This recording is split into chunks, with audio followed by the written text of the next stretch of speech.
Assalamualaikum. Nata karon sa Bagangas Central, guys. Nakatambay ta ngayon kami naglako mirog isda. Suroy-suroy pa nang sa pagdapos ang isda, pero pag tambay ra yung kani siya na area, ito ang morning labasan sa mga bata pagpalabas na sa elementary school. Mga oras na to labasan ng mga estudyante kasi udto na mga 12, mga 11:45 labas na nila.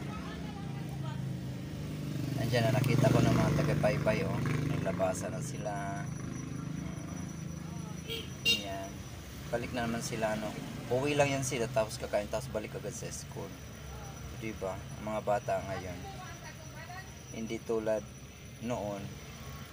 Quarter, maglalakad pa ako niyan. Oo.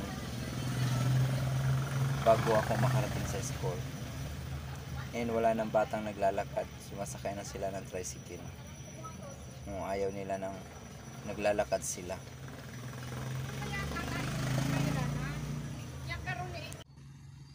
Ito, tambay pa rin dito pa rin kami sa sa Bagangas Central Elementary School.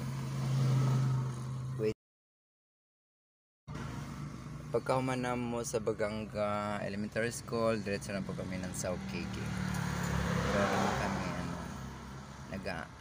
mag-iiwan na naman ng pa-order para mamaya ang delivery, guys. Mga kois, kung sino magpapadeliver, just comment. Ang available lang naman is the as from now.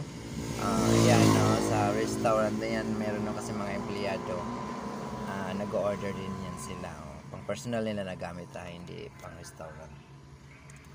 Well, as long as na good payer naman sila, tuloy-tuloy pa rin ang pa-order sa kanila. Ayan, yan naman na street, padiretso yan dito banda sa may, malapit lang sa may Katsang, sila yatang may-ari ng resort dyan. O may pa-resort din dyan na kaso nga lang, hindi ko pa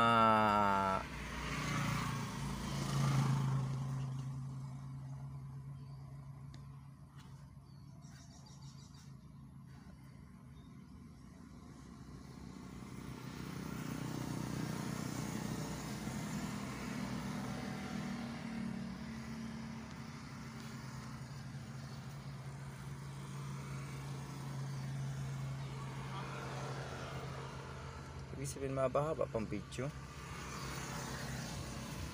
Ano nangyari